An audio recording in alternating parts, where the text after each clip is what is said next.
Então, gente, agora a gente já tá ao vivo. Tava aqui na espera para ver se a gente achava onde é que confirmava para gravar. A gente vai começar a live. Tô esperando o Paulo entrar que a gente já começa.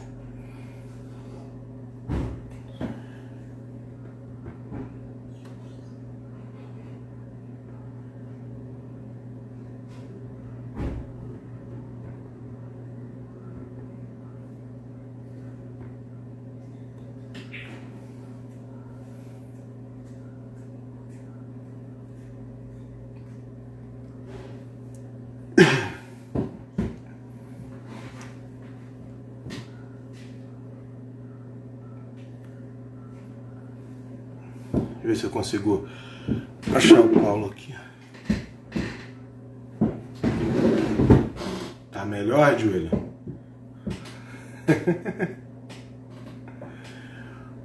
Paulo Henrique UP. Deixa eu ver se é aqui se eu consigo fazer esse negócio.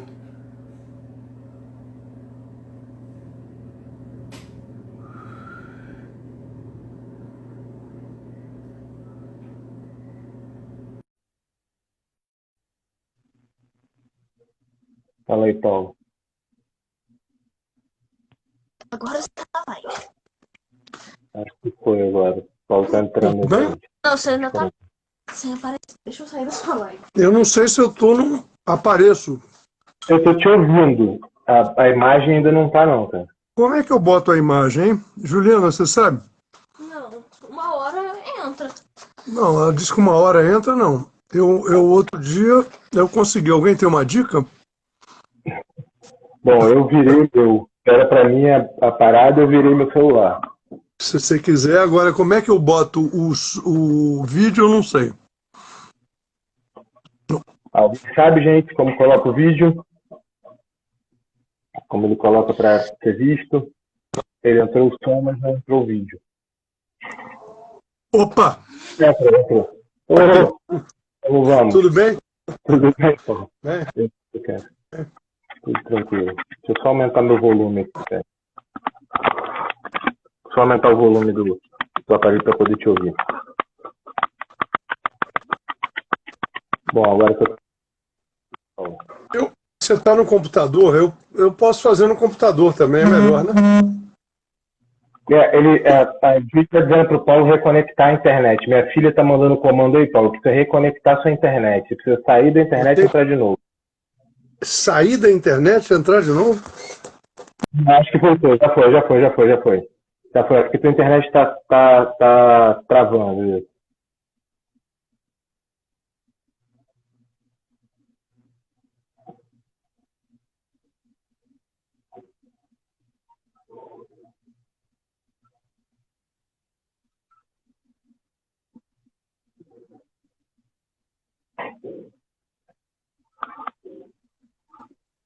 E agora, foi?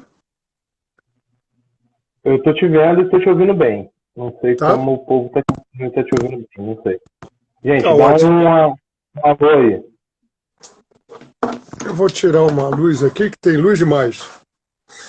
Diga como está. Ficou escuro. Então, gente, esse é o projeto do Movimento Petrópolis. Meu nome é Pedro, eu sou psicanalista e historiador. E estamos num projeto de conscientização das pessoas, debates contemporâneos, questões contemporâneas, que interessam ao conjunto da sociedade. E hoje tem conosco o Paulo. O Paulo podia se apresentar aí, Paulo, para o povo que não te conhece. Tá bem.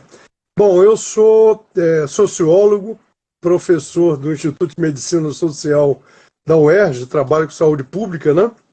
Há muitos anos, e sou da Unidade Popular pelo Socialismo também. Sim. Então, a gente ficou de fazer um debate sobre políticas públicas e Covid, né? A gente introduziu um primeiro papo entre nós para definir a pauta. E acho que a gente podia começar, Paulo, falando que a cidade, quer dizer, comentando um pouco esse anúncio de que a cidade de Petrópolis vai avançar aí, parece que mais um passo no sentido da reabertura geral dos estabelecimentos do comércio. Tem mais um passo sendo dado nesse sentido. E aí, como é que você está vendo isso para a gente poder começar esse debate e essa história da reabertura? O Brasil foi engraçado, que o Brasil nunca fechou totalmente, né? Nós fizemos uma quarentena em parte, né? Que principalmente a população mais pobre foi obrigada a trabalhar, né? Porque as atividades não foram interrompidas, nunca. E houve sempre uma pressão muito grande, tanto do governo federal quanto dos empresários em geral, para que a atividade voltasse, né? Eu acho que essa pressão está acontecendo em Petrópolis, né? Só que, curiosamente, nós estamos o Brasil estabilizou como um país onde mais se morre de Covid. Então parece que a gente naturalizou, né? A gente pode morrer à vontade. É uma coisa impressionante. Está morrendo praticamente uma pessoa por minuto no Brasil, né? Uma pessoa por minuto. E a gente está partindo... Então, em média, 5 aviões por dia caindo no Brasil com brasileiros. Exatamente. Aviões comerciais, né? De porte. Não é um Embraer, né? Pequeno, não. É um avião de porte. 5 aviões de 200 pessoas, né? Ou 200 e poucas pessoas. É o que está acontecendo. Uma pessoa por minuto está morrendo. E a gente está se comportando como se isso agora fosse normal, né? É o que estão chamando de novo normal, né? O novo normal é ficar doente e morrer. Quer dizer, não pode ser isso, né? Algo está errado, não é isso? Se a gente tivesse feito uma quarentena para valer, alguns países fizeram isso, né? Foi o caso da China, foi o caso das duas Coreias, foi o caso do Vietnã, de Singapura, Taiwan, alguns países, principalmente na Ásia, né? Levaram muito a sério. Sim. No Ocidente não foi assim. Na Europa demorou para entender o problema, na Europa, né? Morreu muita gente ficou doente, né? E os Estados Unidos, como o Brasil, são os países que mais resistem, né? E foram países que meio que tentaram naturalizar o problema. É uma gripezinha, ela não mata tanto assim, né? Era o que dizia o nosso presidente desastradíssimo e o presidente americano, que é o modelo dele, né? O Trump, né? Quer dizer, é isso que é o grande centro da questão, né? A quarentena não acontece de fato no Brasil porque nós precisaríamos, obviamente, de subsídios, recursos, objetivamente recursos, para garantir o emprego, a estabilidade, né, a renda das pessoas, e não aconteceu, quer dizer, a história da ajuda de R$ 600 para MEI, para desempregados e tal, é uma questão que não era essa a proposta inicial do governo, né? O governo propunha R$ 200. E, para além disso, para o pequeno comerciante, para o médio, linhas de crédito inacessíveis. Quer dizer, foi se fazendo um processo de pressão, né? Parece que o Bolsonaro estava nessa de pressionar para manter a linha, para que ele fosse vitorioso de qualquer jeito na linha política que ele defendia, que era deixar tudo aberto. Um sufocamento geral, até que gerasse, obviamente, né, as pessoas começam a ficar sufocadas, elas também querem abrir, né? O cara quer ir trabalhar para não perder o emprego, o pequeno comerciante quer abrir a loja, mesmo que isso custe a sua saída, a sua saúde, que a sua vida, né? Ô Pedro, você tocou, acho que no ponto mais sério, né? Quer dizer, só vai funcionar uma política pública, né, se ela for para valer, né?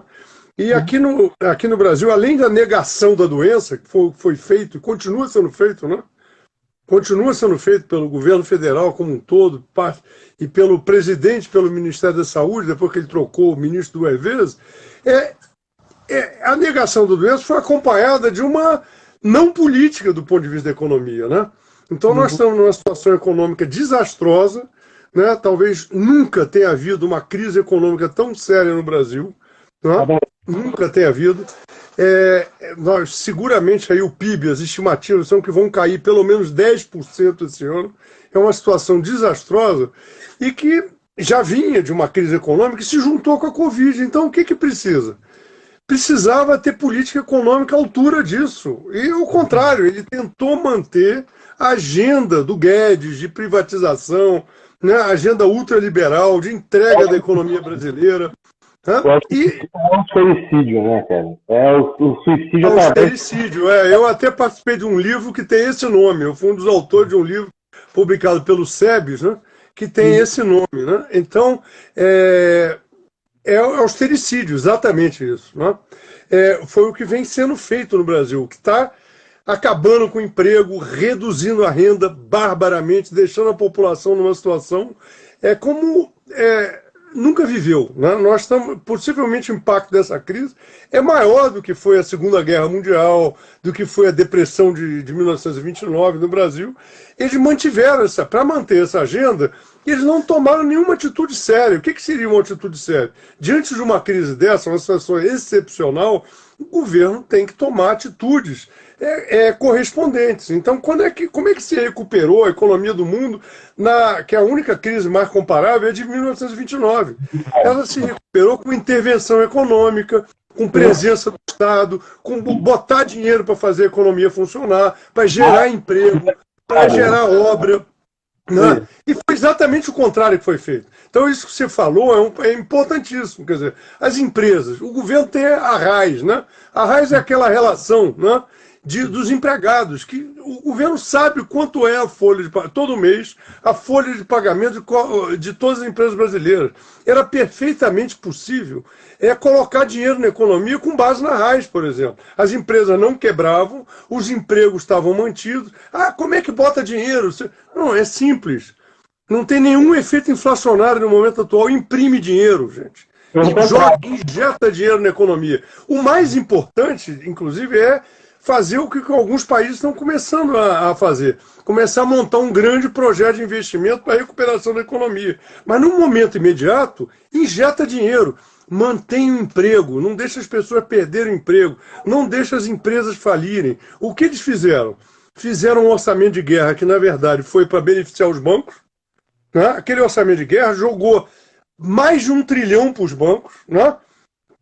A Maria Lúcia Fatorelli, lá da Auditoria Cidadã da Dívida, mostrou os números. Mais de 1 trilhão de reais foram jogados para os bancos, enquanto um dinheiro muito menor para esse auxílio, que o governo queria dar R$200, como você falou. Chegou a 600, porque a vergonha era tão grande que o Congresso corrigiu, porque o parlamentar está preocupado de se eleger de novo, né? Então, estamos em ano eleitoral. Esse parlamentar está pensando exatamente. Em eleger prefeitos da sua base. Não é suicida, né? Não é suicida. Então saiu um pouco melhor o auxílio, mas o auxílio atingiu uma parcela da população. As empresas, como você falou, foram para o vinagre, porque jogaram esse dinheiro de empréstimo para as empresas no banco privado, e banco privado ele não está aí para resolver problema nenhum, nunca foi. Né? Pelo contrário, né? Eles levaram mais de 1 trilhão, que quando o governo dá mais de 1 trilhão para os bancos, o que isso significa? Que nós, os contribuintes, vamos pagar, né? O cidadão vai pagar. Nós temos um sistema tributário que penaliza o povo, né? É um dos piores sistemas tributários do mundo. Então, quanto mais pobre a pessoa, mais ela paga de imposto. Então, o governo fez dívida para resgatar os bancos e não para salvar a economia, né? Então, nós entramos numa situação... Eu queria chamar a tua atenção, assim, para a gente poder também debater, são os critérios que estão sendo utilizados para que essas medidas sejam tomadas. Quer dizer, eu vi uma coisa interessante. A China, aparece um caso de transmissão comunitária, eles investigam quase 200 pessoas do entorno desse caso, e, para além disso, eles fecham a cidade se retomar em um nível mínimo o que eles chamam de contágio comunitário.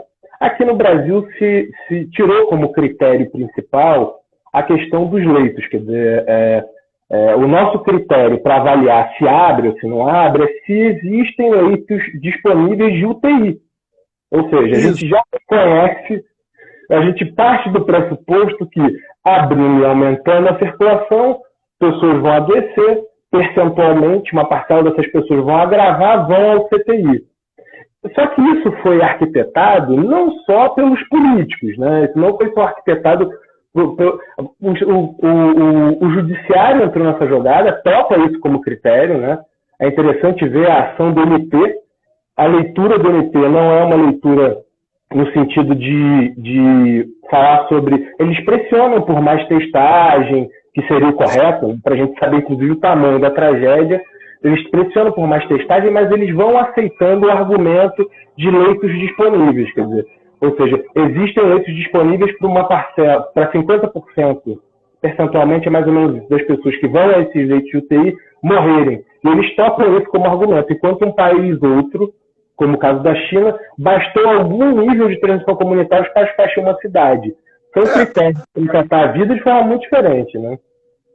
Pedro, ótimo isso aí pelo seguinte, quer dizer, na verdade o critério principal na China, eu estava na China quando começou a Covid.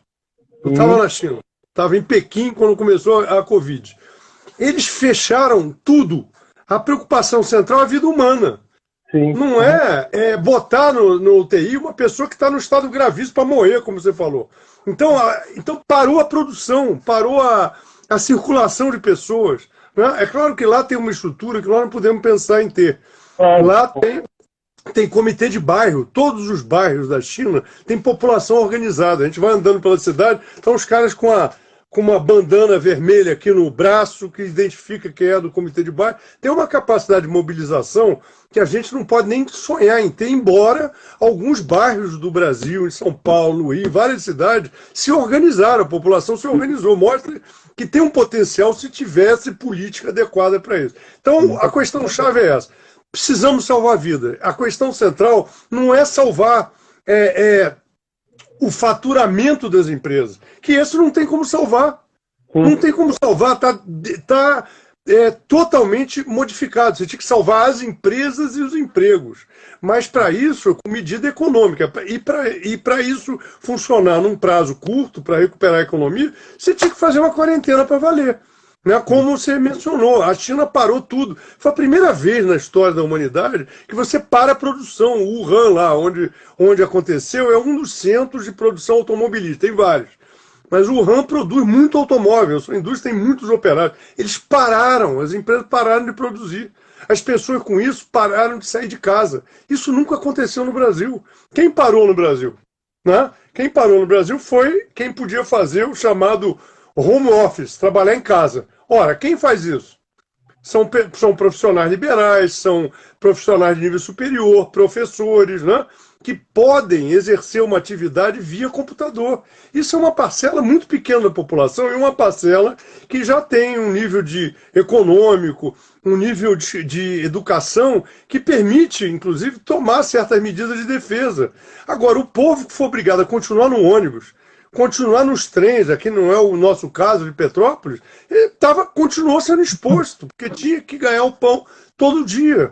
E grande parte da população que vive de trabalho informal, de atividades que são precárias, essa então foi, se não tivesse o auxílio de R$600, teria sido totalmente dizimada, porque a pessoa ia comer como?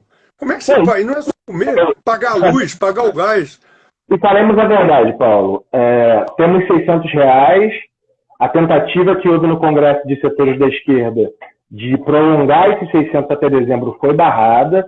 E não me parece que solucionaremos o problema com a reabertura, porque tem uma outra questão que está agora frequentando os noticiários econômicos, para quem está atento, que mesmo com a reabertura você tem uma queda real de faturamento e de consumo. Ou seja, os setores médios que consomem, continuam em casa em quarentena. Então você abre a sua loja na expectativa de que você vai ter faturamento suficiente para manter os patamares anteriores. E isso é impossível, porque você tem uma queda de 30%. Seu aluguel não caiu 30%, a sua folha não caiu 30%, portanto, a tendência é que a reabertura possa gerar, né, no caso brasileiro, sem subir. Nem os serviços públicos, a luz, as comunicações, o gás. Entendeu? Então, todos os custos são mantidos lá em cima. Entendeu? E não tem faturamento, de fato. Faturamento, quando tem, é muito baixo. Né? Eu corto cabelo aqui, eu moro em Correios, né? Eu corto cabelo aqui em Correios com o Edu. Né? Bom, o Edu diz o seguinte, o movimento salão dele é de 3, 4 pessoas por dia. Por dia. Ele tinha 30, 40. Está com 3, 4. Entendeu? Ele está negociando aluguel. Ele está indo cortar cabelo das pessoas em casa para tentar salvar alguma coisa. Está numa situação dificílima. Ele e todo mundo que está na situação dele.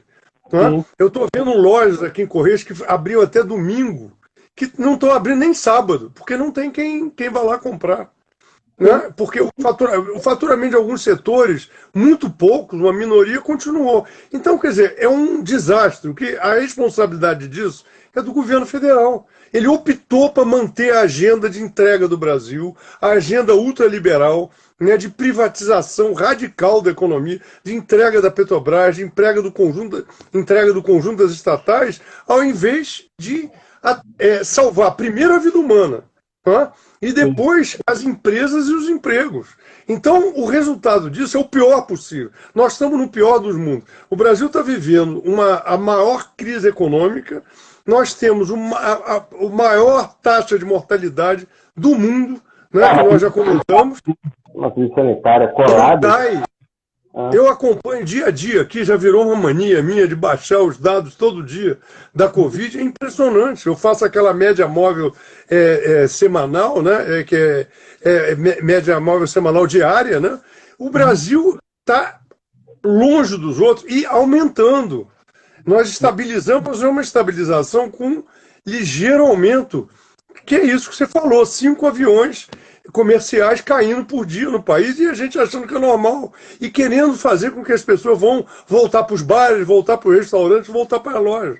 Quer dizer, o que não é verdade. O desemprego aumentando loucamente, que é óbvio, se as empresas não vendem ou vendem muito menos do que venderiam, o que elas fazem? Elas não têm apoio nenhum do governo, não tem nenhuma política econômica capaz de salvar a vida, né? Então, o desastre só vai aumentando, né? O governo muda o ministro da Saúde 2 vezes. Bota no Ministério da Saúde um general, coisa que não aconteceu nem na ditadura militar. Nunca houve um general. Eu fiz um artiguinho outro dia que me pediram. No dia que ele entrou, ele tomou posse como interino, né? Até hoje era interino, era dia 15 de maio. O Brasil tinha 14.875 mortes. No dia 15 de julho, quando eu fiz o artigo, o Brasil tinha mais de 75 mil mortes. Foram mais de 60 mil pessoas que morreram nesse período. Aumentou exponencialmente de uma forma absurda. Quer dizer, o governo está mais preocupado. E no meio do caminho, o que aconteceu? A pílula mágica, né? A cloroquina, né? A propaganda da cloroquina, ao ponto do Ministério da Saúde obrigar a Fundação Oswaldo Cruz, a maior instituição de pesquisa em saúde do Brasil, defender a cloroquina. É uma situação absurda, porque são milhares de pesquisadores que foram violentados.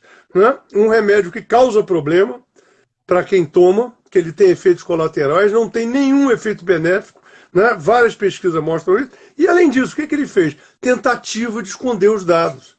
Tentativa de esconder os dados. Então, esse é um total desgoverno, né, Pedro? Não, sim. E assim, se a gente pegar os dados do Covid, eles já são... Você imagina que nos países mais avançados já existe uma fala de que é, digamos, estrutural, ou seja, mesmo nos países mais avançados, de subnotificações. Então a gente está... se a gente pegar as curvas anteriores ao período formal da Covid no Brasil, a gente tem uma subida drástica de síndrome respiratória aguda grave, né, de óbitos por fora do período de inverno. A gente tem mortes por pneumonia fora do período de inverno também, que cresceram em números assustadores em comparação com o ano passado, e também mortes por causa indeterminada que cresceram em números assustadores. Portanto, estamos nós dois falando dos dados formais do Ministério, que são 15 aviões, mas que na verdade podem ser 10, que 15 aviões que a gente tem de perda geral, porque o Covid, como é uma doença sistêmica, vai descobrir depois que aquele infarto do amigo era Covid, que aquele AVC daquela senhora era Covid. Então, a gente ainda está debruçado, já é trágico se debruçando sobre os números formais.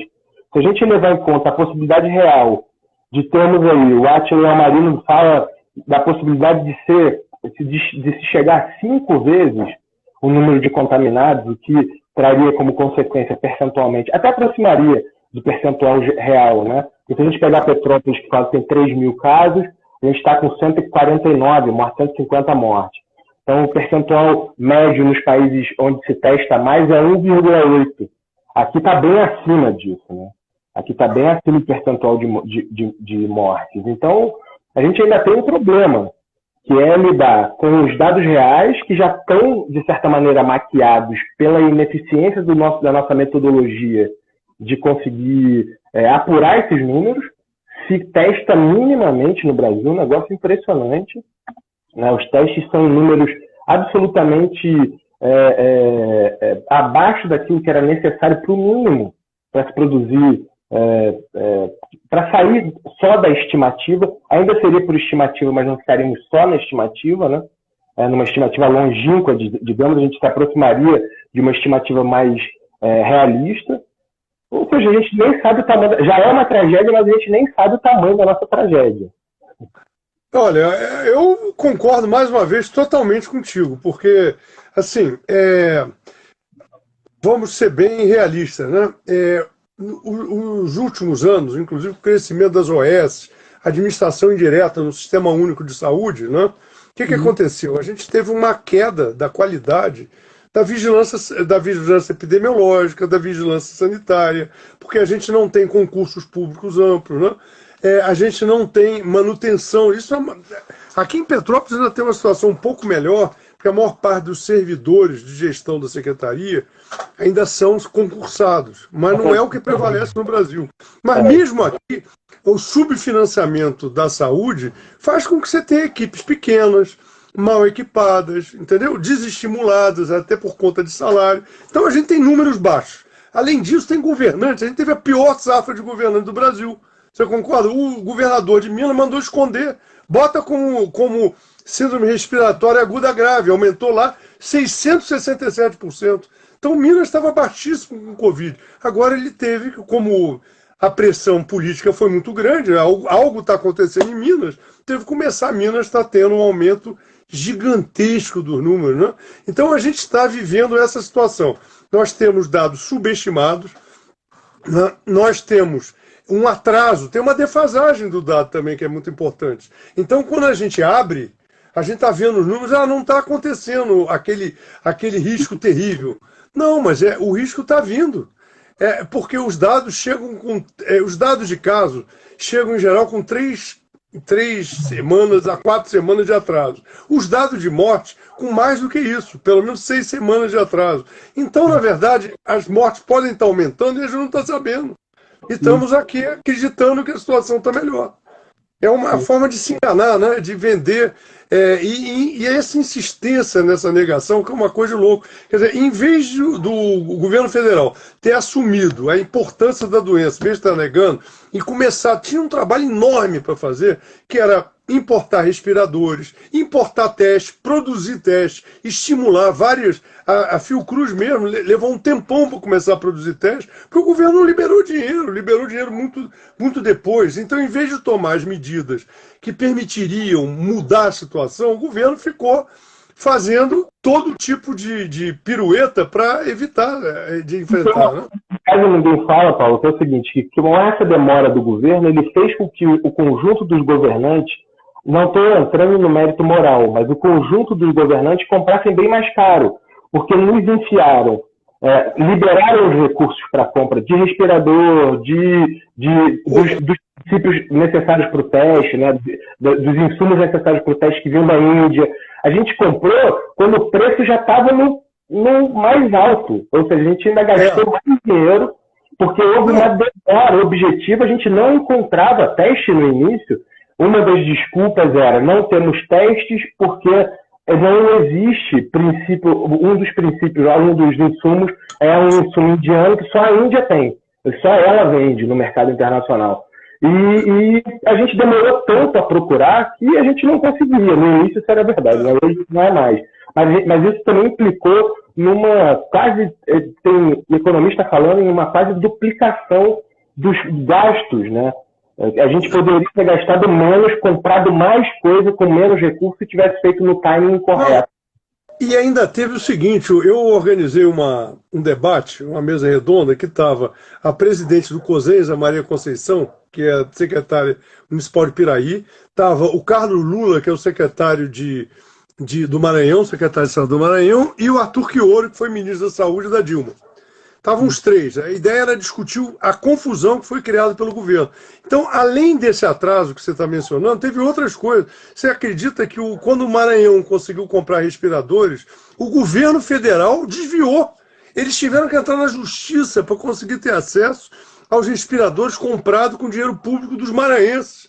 E nisso perderam mais tempo. Então, o que foi feito, na verdade, a irresponsabilidade levou a um aumento brutal do número de mortes. Né? Um desperdício de recursos públicos, uma desorganização muito maior da economia e da saúde pública, né? Você desorganizou a saúde pública, botou, como não tinha coordenação do Ministério, cada governador, cada secretário de saúde de Estado assumindo uma política. E município também. Cada município se colocou como se estivesse sozinho, porque não tem coordenação.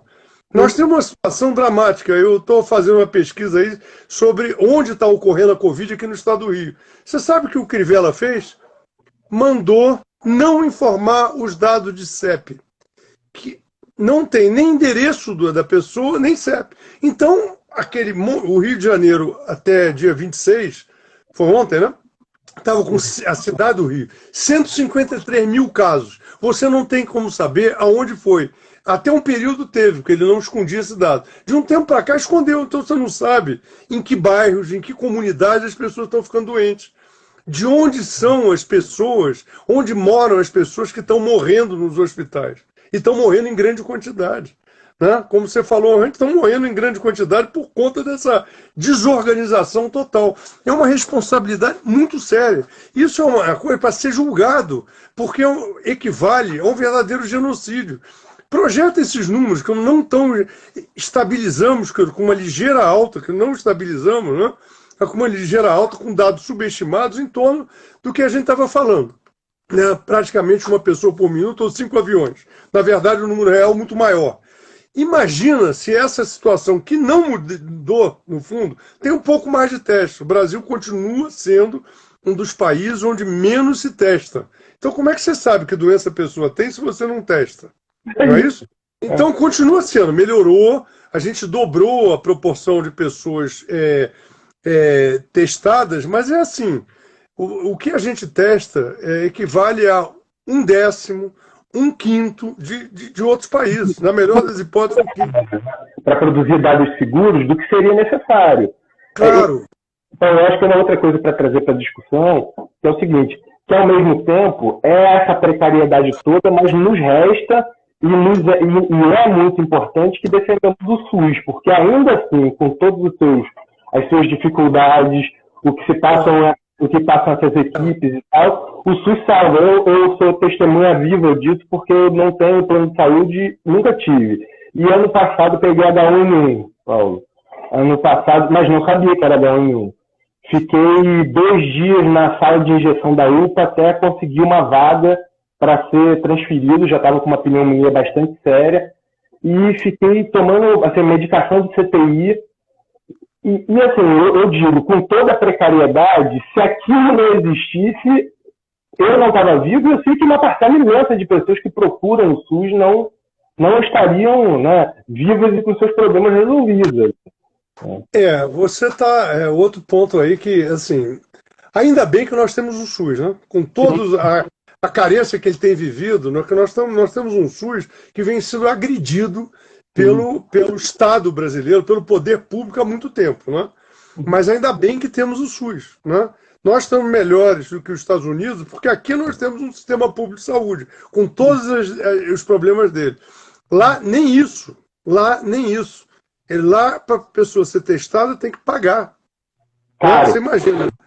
Nos Estados Unidos, é um país que tem, só em Nova York, uma população de rua de 100 mil pessoas. É mais do que toda a população de rua do Brasil.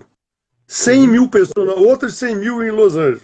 Então você imagina uma situação dessa sem um sistema único de saúde, sem um sistema público de saúde. Nós temos um, mas é um sistema público que vem sendo enfraquecido. Por quê?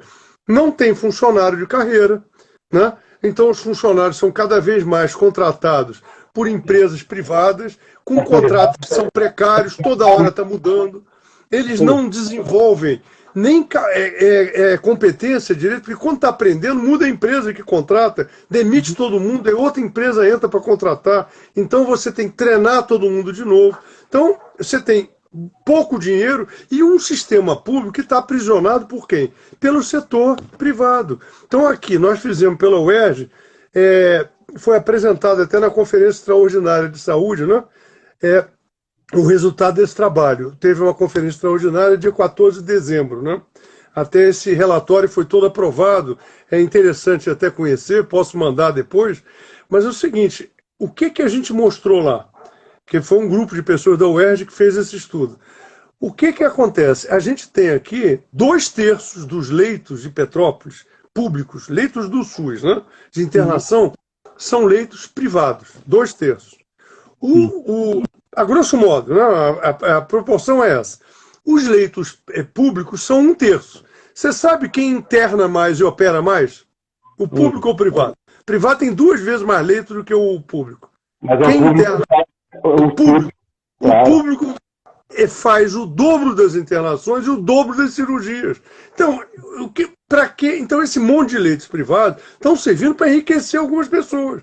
Assim como nós temos um monte de unidades de saúde privada para fazer diagnóstico. Uma vez eu tenho um problema, se eu for falar da tua pneumonia, eu estou com 66 anos, né? E nos últimos 5 anos eu tive 4. Aí uma vez aqui onde eu moro tem um posto de saúde da família. Eu fui lá, na unidade de saúde da família, o médico me atendeu na hora e disse, olha, você está com possível pneumonia, tem que fazer um raio-x, fez o pedido, conseguiram o pedido no mesmo dia. Aí lá fui eu para o centro da cidade, para uma clínica privada, que vive do SUS, ela, né, deve ser 90%. Os convênios convenientes, né? Convênios convenientes, E aí, eu vou lá, faço o exame, foi rápido. Eu disse, poxa, que serviço está bom.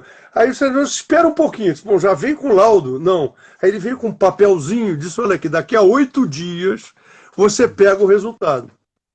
Uma pessoa que tem pneumonia não pode esperar 8 dias, morre. Não é isso? Foi o teu caso, você teve que ser internado. Eu fui internado aquela vez. Então é o seguinte, está tudo errado. É um sistema que está servindo. Ele não foi montado para isso, mas cada vez mais ele está sendo, né, tomado de assalto por interesses privados, particulares, que querem ter lucro, não querem cuidar de ninguém. E para, de certa maneira, Paulo, eles desviarem o assunto, eles ficam no debate sobre gestão como se o SUS não tivesse subinvestimento. A gente sabe que o SUS é subfinanciado em pelo menos 49 bilhões. Seria necessário para manter como está, né? Digamos, assim, manter como está, que eu digo, manter funcionando. 49 bilhões.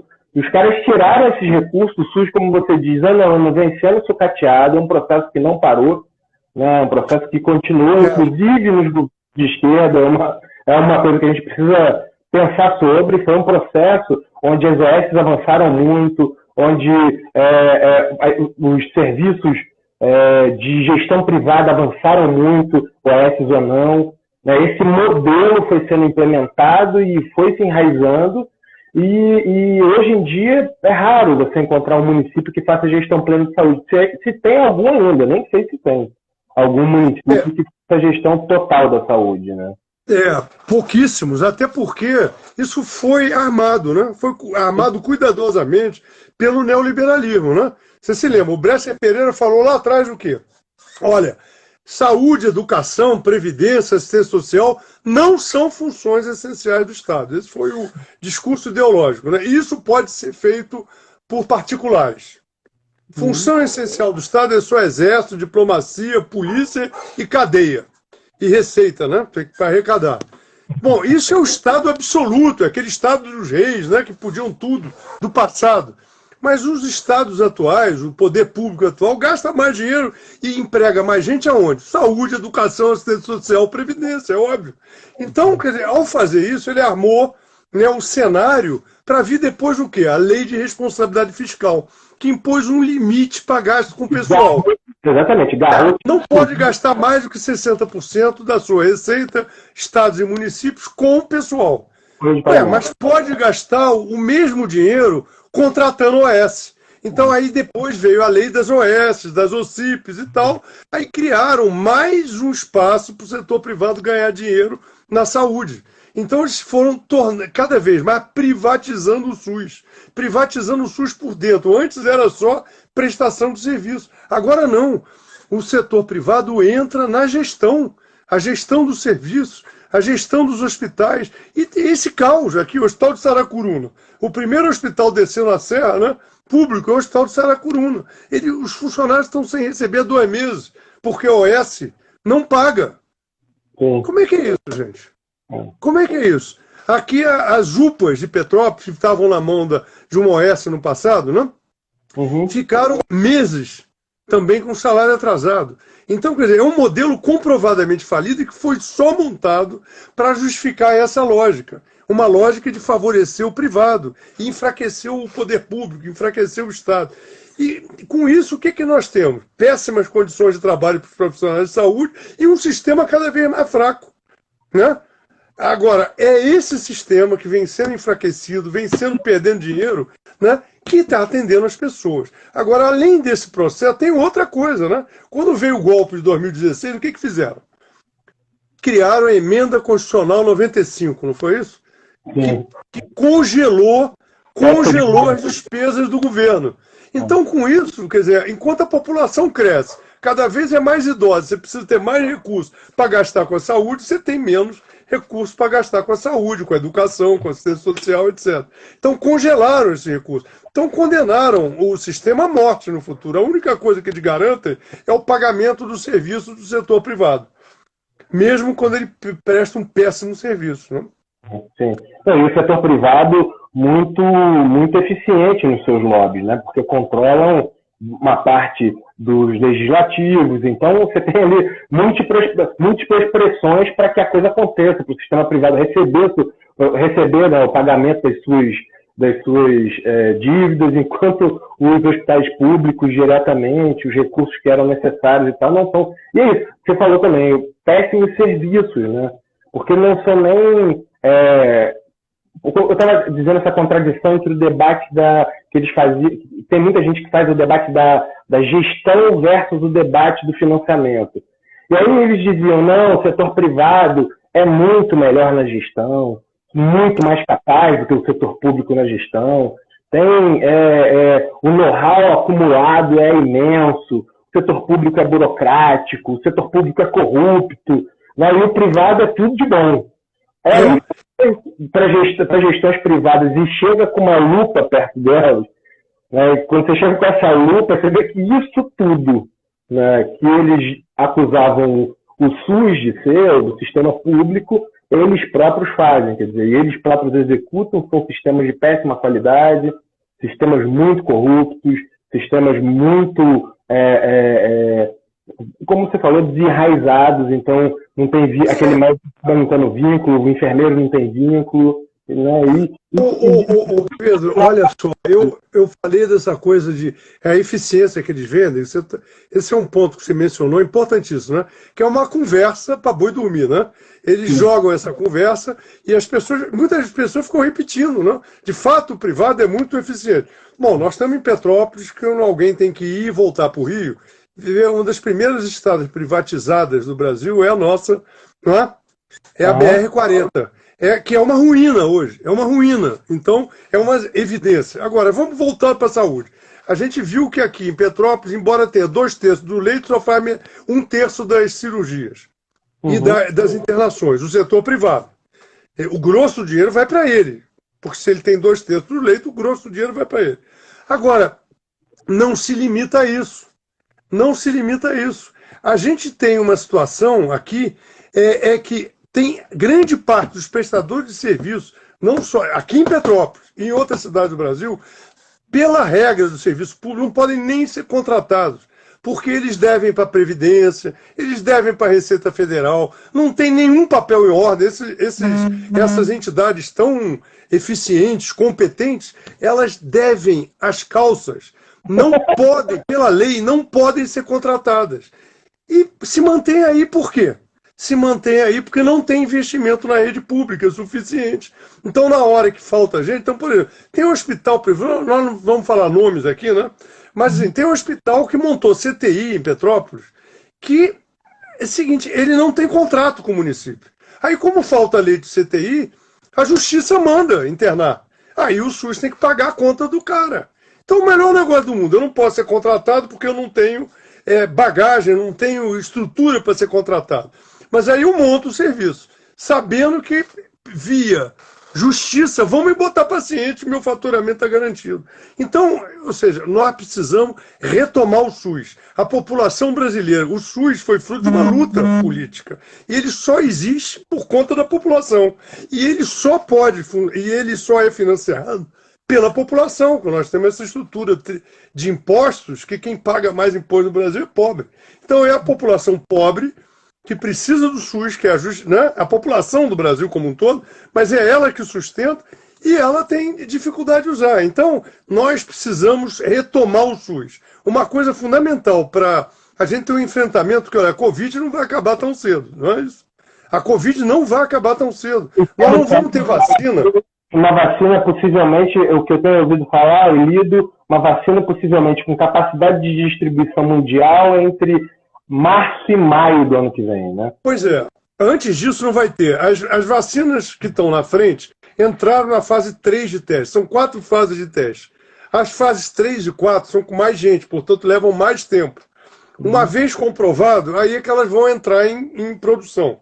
Né? E olha só, a quantidade de gente, nós estamos num planeta com 7 bilhões de pessoas. E a doença tomou conta, né, do planeta. Não tem nem ilhas distantes do Pacífico estão com a doença. Né? Então, o que acontece? Vai ter que vacinar, vai ter que ter uma capacidade de produção imensa. Boa parte dessas vacinas estão sendo feitas por grandes laboratórios. Essas empresas não montam, não fazem investimento se não for para ter lucro. Entendeu? O governo brasileiro, o Ministério da Saúde desse general Pazuello, tem que dar o nome do general Pazuello, já está dizendo que está disposto a comprar a vacina da Pfizer. A China, que já está com 3 vacinas em fase 3 de teste, está dizendo as nossas vacinas vão ser de domínio público, vão ser bens da humanidade. Nós não vamos cobrar por elas, só vamos cobrar o custo de fabricação, né? Mas ninguém vai ter lucro, não vai ter patente sobre essas vacinas. Não, nós vamos comprar da Pfizer, uma das maiores laboratórios do mundo. Eles vão ter que esperar os Estados Unidos, né? Primeiro se vacinar inteiro. Porque... Obviamente, é um laboratório americano. A diputada já fez um contrato com a Pfizer no sentido de comprar, não sei se você viu, o contrato ele já compra tudo que se produzir, a primeira, a segunda, se não me engano, a primeira, segunda, terceira e quarta escala da produção já estão comprados pelos próprios Estados Unidos. Só vai permitir depois. Os Estados Unidos fez isso com equipamento chinês, né? Quando os respiradores, só a China podia fornecer EPI para os profissionais de saúde, para a população e tal, você viu o que eles fizeram? Porque assim, a Alemanha, a França, o Brasil comprava, só que você compra, faz a encomenda e tem um intermediário, tem uma empresa intermediária e os americanos botaram gente comprando do intermediário no aeroporto. Então, a carga estava pronta para ir para a França. O cara pagava mais ali e desviava a carga para os Estados Unidos. Já teve coisa de roubo de equipamento que chegou em aeroporto da Itália. Do lado do aeroporto da Itália, a Itália é um dos países que tem mais base militar americana, né? Então tem uma base militar aérea dentro de um aeroporto. De repente sumiu o carro inteiro do hangar do aeroporto. Sumiu, desce do avião chinês e some no aeroporto. Aí no dia seguinte chega uma quantidade equivalente nos Estados Unidos. Quer dizer, então, imagina, isso estamos falando de coisa ilegal. Imagina a Pfizer, que é uma empresa americana e que o governo já fez a reserva, como você está dizendo. Nós vamos ficar lá atrás na fila. Quer dizer, então são opções completamente cegas, equivocadas e irresponsáveis. e que vão ter que ser, um dia, esses caras vão ter que responder por isso. Não pode ficar assim. Não pode morrer essa quantidade de gente, não pode ficar essa quantidade de gente sofrendo, a quantidade de gente que está perdendo emprego, negócios que estão fechando, empresas que estão fechando, porque um governo resolve ser responsável. Tem que pagar por isso. Se eu ou você estivéssemos lá, íamos pagar por isso, não é isso? Esses caras vão ter que pagar por isso. Entendeu? Eu acho que é uma situação que a gente a sociedade brasileira tem que acordar disso. Já começou a acordar, né? Hoje o apoio ao Bolsonaro é cada dia menor, né? É cada dia menor, o isolamento dele vem crescendo e vai ter que cobrar isso. Vamos ter que partir para cima, vamos ter que exigir cobrar. Esses caras vão ter que responder a isso. Entendeu? Não pode ficar assim, né? É isso. A gente está num momento muito da gente refletir um pouco sobre essas estruturas mais gerais, né? Governo federal, como é que isso está funcionando, as implicações dessas políticas e dessas... como é que eu posso dizer? Essa forma como que o governo tratou a Covid-19, que é uma forma que não tem um traço só de irresponsabilidade, tem uma opção pela morte, quer dizer, tem um projeto ideológico de um certo neodarwinismo social aberto, neomalthusianismo de terceira escala, né? Uma coisa de... Até porque a Covid não poupa os ricos, mas é óbvio que ela mata muito mais os pobres. É óbvio. Os ricos que pegam e têm comorbidades ou são, digamos, por algum motivo, porque como é uma doença, a gente não tem todos os domínios sobre ela pode se desenvolver, inclusive em pessoas saudáveis, e levar a óbito, mas quem está exposto, a grande massa que está exposta, são pessoas pobres. Então o governo também não está, quer dizer, está claramente não amigando. É um governo que está... Eu concordo inteiramente contigo, quer dizer, lembrar que é um cara que fala até hoje, falou antes de se eleger, que na época da ditadura militar deviam ter matado muito mais gente. 30 mil. Ele fala, enquanto não matar pelo menos 30 mil, 40 mil, o Brasil não tem jeito. Como se a morte fosse a solução para as coisas, né? Então, e ele, total desprezo pela população pobre, pela população quilombola, pela população indígena, né? Pela população que vive nas comunidades, um total, ele diz, o trabalhador, como é que ele se refere? Né? O trabalhador tem que escolher se ele quer trabalho ou quer direito. Olha só a cabeça de um cara desse. Quer dizer, a partir do golpe, nossa legislação já recuou para antes de 1930. Nós estamos andando para trás quase um século. Entendeu? Então é um governo que é uma escolha. Eu concordo contigo. É mais do que responsabilidade. É uma escolha. É uma escolha e é uma escolha antipovo. E é uma escolha antipovo e anti-país, né? Anti-país. Anti-Brasil. Vou te chamar para fazer aqui uma fala final, porque a gente tem 3 minutos aí para o... Ah, tá bom. Já. Eu quero falar assim, foi um grande prazer poder trocar essas ideias com você. Acho que o tempo foi até curto. Acho que esse assunto foi curto, foi ótima conversa. Mas eu gostei muito. Pedro, olha, eu agradeço muito, foi ótimo o papo. Entendeu? Excelente o papo. Eu acho que o que a gente tem que ter, a população tem que ter claro é que essa crise tem responsáveis. Nós vamos entrar numa eleição municipal agora, né? No Brasil inteiro, vamos ter eleição aqui em Petrópolis, entendeu? E quem está do lado dessa turma, gente, não pode ser eleito, entendeu? A gente não pode, novamente, jogar votos em quem é a favor da morte, quem é completamente irresponsável e que tem um projeto antinacional e antipopular, que é isso que esse governo é. Né? A entrega da Embraer só não deu certo porque a Boeing não tem como comprar. Mas eles vão querer vender de novo. A Petrobras sendo entregue, desmonte do país e desmonte do futuro da gente. Né? Desmonte dos direitos. Então, é um momento agora para a gente pensar muito nisso. Gostei demais da conversa, agradeço muito. E é isso, gente. Um grande abraço. Até mais, gente.